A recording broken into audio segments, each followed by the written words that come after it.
Northern Territory is one of Australia's top fishing destinations, with Big Barramundi the ultimate prize. Look at that puppy! If you visit during the NT's tropical summer and register for the $1 Million Fish competition, you have the chance to catch an even greater prize, a big barra with a $1 million tag in it. This year, 10 barramundi with $1 million tags have been released right across the top end, along with 100 barra with $10,000 tags. That's a lot of chances to catch a jackpot. If you don't have a boat, don't worry, because you can trust one of the NT's many great fishing guides to take you to the hottest barramundi action. This year, I'm going one better. I'm staying at Tiwi Island Adventures Fishing Lodge, fishing the pristine waters of the Tiwi Islands, utilising the skill and experience of Tiwi Island Adventures great guides and boats. Our first morning at Tiwi Lodge. The vibrant colours in the sky signalling a great day ahead. We're heading out to Goose Creek, a unique river system fed by a natural spring that's become legendary amongst anglers chasing the outstanding barramundi and Saratoga fishing on offer. But there's a lot more to Goose Creek than fish. The journey up the river is priceless. It's a stunning microcosm of the best of the top end. It's like no other system in Australia. Like here, you've got no dams, locks or weirs or anything. It's water that comes underground through the Artesian Basin and pops up at the back of Goose Creek here. All the way from Papua New Guinea, I believe. Yeah. We're drinking this back at the lodge. Yeah. It's beautiful. It's untouched the water. It's not, there's 6 boats that fish this place. It's very, very pristine. Oh, I'm fanging to get a lure in, mate. I know you are too. So let's have a crack, eh? Yeah, that'll be there.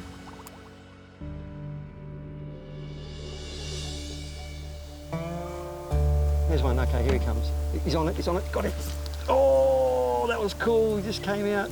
Very common for them to come out from like 5-10 metres away and have one swipe and then get back to their cover. Yep, got him, good one. Oh, stay on, please. I just want to show you one of these beautiful Saratoga. Come on, buddy. Oh, it's a nice one. Oh, that's super exciting. What a wonderful addition to being in this amazing environment, to catch one of these prehistoric fish. You see how fast he was as well? Oh, they're so fast. They come from so far away and they just bow wake after your lure. Probably one of the most exciting top water lures you can imagine, and they just bring you to this amazing environment. Here's a half decent one, buddy. Oh, let's have a look at you. So, look at that guy.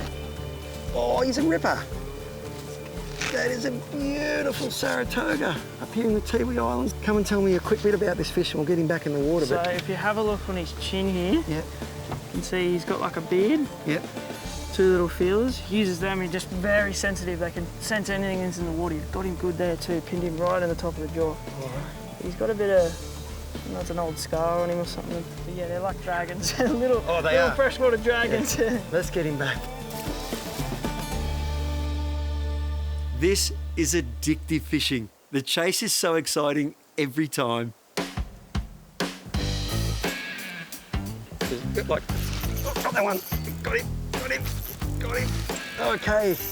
Wow, so what we've done here is change it up a bit. There's not as many lily pads, so we've changed to a treble because we don't have to go weedless.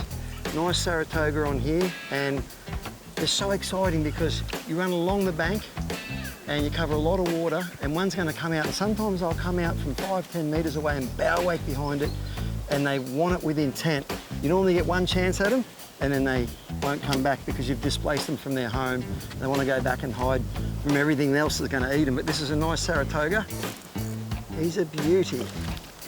So one of the things here is, it's hot and there's crocodiles, so you've really got to be ready to do the right thing by the fish. So we're going to net it quickly.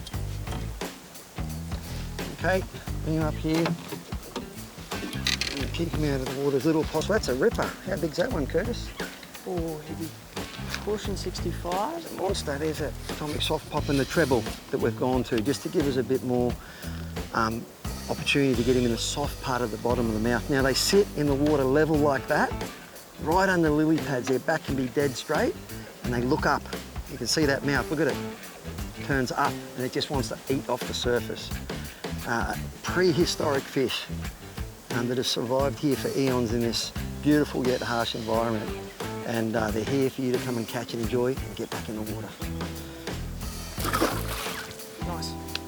Spearing back in, be cock safe, or use a long-handled net so you're not near the water where possible. Yeah. But, mate, cracking Saratoga. Is there many like that? Yeah, they are. There are lots of them up here. It's a very healthy system, so they do grow fairly large. Oh, wow, they're just such a good quality toga. But you can see like all the feed, they got these dragonflies all over the surface. They just grow fat, big, wide, long, and they're just animals. And I like that a lot of times you go for toga in the more heavily fished waters, you don't get too many opportunities. Here you get lots of opportunities because they do get off easy. It's just part of toga fishing, so it's toga heaven, mate. Great fun. It's toga heaven.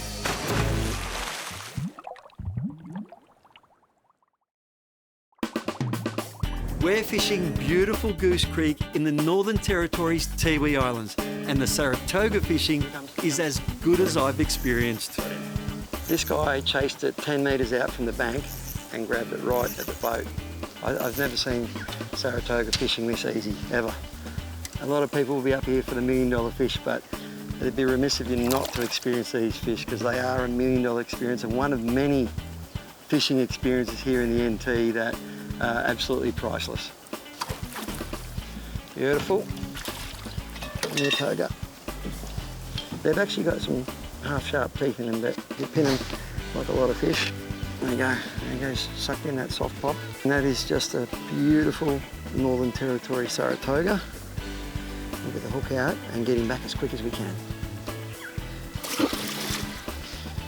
And so the day catching Saratoga on Goose Creek continued. One explosive hit after another. Got him. At times, Goose Creek can also be ridiculously good for barramundi.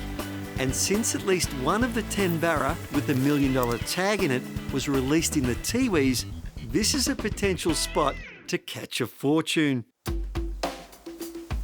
Been up the creek fishing for Saratoga, and then we come down and almost into the, well, still in fresh here, but getting close to the tidal reaches. And big floodplains like this hold big numbers of barra. It's got to be a legal sized fish to have a tag in it, but just the experience alone is worth it for a beautiful fish like that, mate. Sure is. You enjoy guiding for these, don't you, mate? Oh, mate, they're just cool. They're just a pretty looking fish, like just built to just swallow bait fish, like it's They're great the fish. ultimate predator. They are indeed. There's no shortage of barra here, mate. We're on an island, right? But it's got the environment for it. I mean, it's a big island. Next biggest island after Tassie, so it's got the floodplains, it's got the food, it's got the ecosystem for numbers of these guys. And be careful here. Now, the guides will do all this for you because it's got 2 sets of hooks in it. We don't want to get hooked. Best way to hold them, just grab them in the mouth, squeeze real tight, and just support the belly.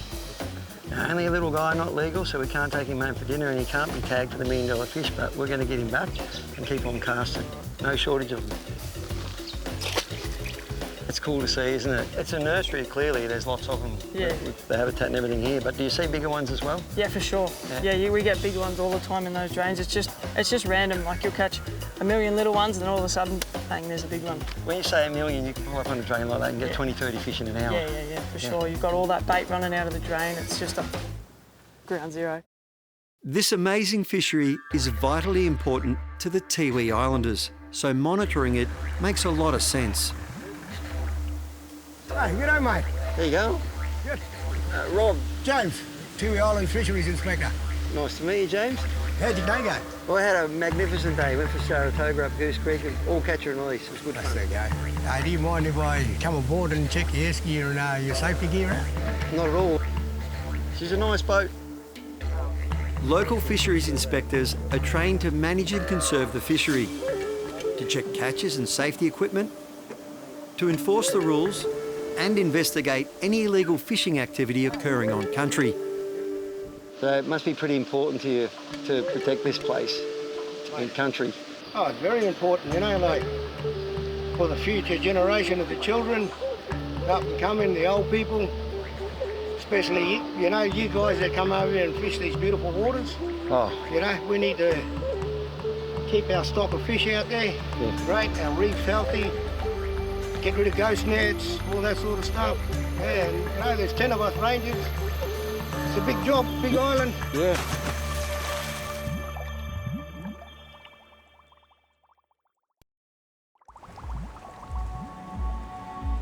Located in the town of Milakarpiti on Melville Island, Tiwi Island Adventures Fishing Lodge has all the facilities and comforts you will need, and is situated smack bang in the middle of some incredible inshore and offshore fishing. Wow. As we get ready to launch, we realise that we're not alone at the ramp. This is crocodile country, and being so, it's important to always be croc-wise and be aware of your surroundings. You don't always see them, but trust me, they see you. We're heading offshore to chase black jewfish, another exciting species you can target here at the Tiwis. Every day's exciting here, but I'm particularly excited at the moment. I'm going to try and pull a giant black jewfish out of a minefield of shallow water bommies. Now, got 80-pound braid, 120-pound leader in the business end, a little 4-ounce sinker, and a strip of fresh mackerel on a Gamma straight line heavy gauge octopus hook. I'm not using circles here because I'm going to feel the bite, want to hook them quick and get them out. I haven't got a chance to let them run or turn their head. So I'm going to be ready to drop that down, and Curtis is going to take us right on the spot. Just coming up to the bommy now. I'll tell you when to drop. They'll be right below the boat. All right, now go. Drop right there. So first drop, I'm down on the bottom. I can feel, the bite already. I can feel it's rocky. A couple of small bites already. A few little fish tapping away. Ooh. Something. Yeah, that could be him already. Not big, finger mark. Ooh, still a good fish. Not quite what we're after. But great tucker. I'm hoping to catch something that could eat that guy whole. Come in, fella. Nice finger mark. You'd be pretty happy with that, and I am, but there's fish in there that are much bigger. Let's get that off. You keep these guys regardless because they don't release well. Even in 20 feet of water, they get barotrauma, so he'll go on ice. The guides here know the conditions and where the jewfish are, and they'll literally put you right on top of them. This is pretty exciting. Curtis has seen some big jewies on the sounder. Just a massive bommy here, a minefield of snags, like it's got oysters on it, reef, rock, and the jewies are going to go for that and try and get back into their cave. So we're going to try and skull drag them out, otherwise they bust you off, and if you're not ready, they'll bust you off really quick here. Curtis has got me right on the edge of the sand to where it meets the bommy. That's it. Oh, no, He's got it, he's got it. Let him eat it, let him eat it, let him eat it. That's him, that's him. That could be him. That could be him. Whoa, let's get out off that bommy. That could be him. Fingers crossed. Pull him out. Keep that line tight, keep that line tight, keep it Gotta tight. get him out. That's a jewie, that's a jewie, that's a jewie. We're coming off the bommy now, it's all right. It's all good. Sure, Been safe ground yet? Yeah, that's a jewie. Keep slowing him down. Not too, don't lock him off completely. That's a jewie. He's going to be hard. That's it, guys, keep going. Mostly got him off now. Yep. That's it, keep pumping. The adrenaline. Did you see that? So it's like the bommy's the size of like 4 cars, the campsite, and you've dropped your sinker down the middle. Got to try and get him out. There's leader. There he is! Oh, look at that! That's a nice jewie. Woo! That's what we're talking about. There, we got him. Ah. Oh man, that's like 1.10 meters at least of prime Northern Territory black jewfish. There you go, grab Mulloway and other places around the world, you'll hear them call. You hold him, mate. Yeah, right, yeah. You help me out. It's a team effort here. The rules are here in the NT that 2 jewie per person at the moment. Always check the rules before you come out, but even in 20 feet of water, when you skull drag him out like that, he probably hasn't got barotrauma, but we don't want to take any chances. We want a good feed.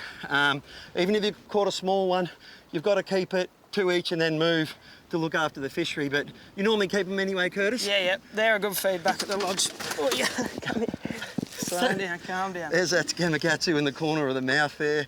And I know the Indigenous people tell me A lot of my friends, that when they're yellow in the mouth like that, that means they're prime eating. So we've got a magnificent tablefish there. Look at that scratch on his head. How did that happen? That, I'd say, would be from hitting the rock. He Yeah. would have just dove in there head first and just tried to bury her in there, but you did well there. You pulled him out. It's combat fishing at its best. They're big, they're dirty, they fight hard. Yeah.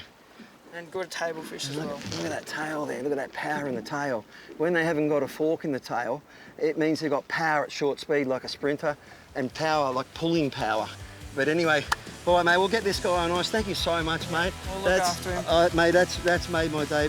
That is fantastic, mate. And Cheers, Rob. I Cheers. see you love your job up here, so. Yeah. Oh, mate, I don't know. I could die a happy man right now. That's great.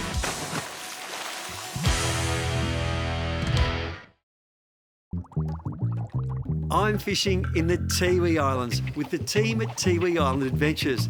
And with the $1 million fish competition now in full swing, I thought it would be wise to turn my attention to sight fishing for barramundi. Sight fishing is one of my favourite forms of fishing. I do a lot of that in my guiding. Yeah. You get in touch with the clients really well. They can see the fish, they can put it in front of their nose, and it makes it happen. A good pair of Aussie-made sunglasses, specifically made for the conditions you like your tonics, mate. Yeah, mate, yeah. They are very good. Nice dark lens, and yeah, help me really see through that water and see those barra cruising around. This is why I love my Aussie-made tonics. I can actually see 3 or 4 barra sitting in there. It's very hard to see with a naked eye. So they're made for conditions like this. There's lots of models to choose from, and I know out of those 3 or 4 barra, one's going to eat. If I didn't have good eyewear, I couldn't see them. Oh, one had a look then. Got that one. He's a better one. Oh, he's on the snag. Come out. There we go. See? A lot of people out there will go, yeah, get polarised eyewear, but our mates at Tonic are well beyond that, in so many ways. So look them up, and that's why they've got such good street cred. This is probably a legal barra. No tag. You know what? I just think it's $1 million experience even without the tag in it. It's some of the best fishing in Australia. Such great environments, so much else to look at, so comfortable, nice and warm, and a beautiful, iconic barramundi amongst all the other fish we're catching. Happy days. Look at this guy. Remember, you have to be registered to win, and just by registering, you'll be eligible to win great monthly prizes without even wetting a line. All right, only a little guy, but a barramundi's a barramundi. Check him out there. Geez, to put it right in front of their nose and watch them come out and grab it is quite exciting. There's a bit of skill to it. You've got to sort of try and land a few feet in front of him so you don't spook him, because he's right up, his back was almost straight out of the water. And just twitch it a few times, and usually they grab it, especially at this size. A beautiful little Tiwi Island barramundi. Probably about 18 months old. They can grow up to 1 millimetre a day. He's salty, of course. We're in the salt water here, and he's got that yellow tinge to him, but a beautiful little fish. This year, $1 Million Fish has released red tag barramundi in 5 zones around the NT. Darwin, Kakadu, Arnhem Land, Katherine, and here in the Tiwi Islands. But if you're not in these regions, don't despair, because barra like to travel. So today they're sitting right up hard against the bank, and the casting's got to be on the money, which is good. Bit of a challenge, and shallow running lure, and bang on the barra. So a bit of sight fishing, which is great. You can see where the snags come into the water, you can see the fish at times, and it's just great sport. We've got a beautiful little barramundi on here. These barramundi are great travellers. Last year, the $1 million went off, and that fish was like 200k up the river in Katherine. That's how far these barra will travel. So you can catch a $1 million fish that's close to legal just about anywhere across the Northern Territory. And around about that size and up, if you find a tag, you could be in for 10 grand, or you could be in for $1 million. But you've got to be registered. And if you register, You don't even have to catch one. There's like thousands and thousands of dollars each month in prizes given off to people who register. So that's a great experience, and you can win some coin along the way. It's pretty special. The Tiwi Islands have definitely lived up to expectations so far. And there's so much more to discover, especially offshore. We'll explore that in our next show on the Tiwis. If you want the fishing trip of a lifetime, look no further. Tiwi Island Adventures ticks all the boxes. And if you can get up here for the tropical summer and register for the $1 Million Fish, you may be able to catch a prize fish that will pay for the holiday and then some.